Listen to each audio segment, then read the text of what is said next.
मानव समाचार, मानवता के हक में। आप देख रहे हैं मानव समाचार। नासिक में कंटेनर ने ट्रैफिक पुलिस एहलकार को कुचल दिया, पुलिस एहलकार मौका पर ही हलाक।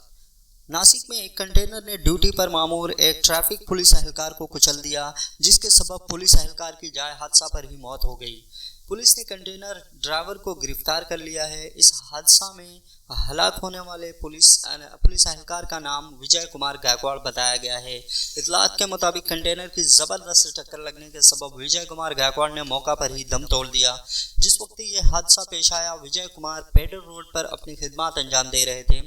बताया जाता है कि विजय कुमार गायकवाड़ वेंकटराव हिरे पंचवटी कॉलेज जलगांव के बेहतरीन कबड्डी खिलाड़ी भी थे और Nashik rural district transport branch में अपनी खिदमत अंजाम दे रहे थे।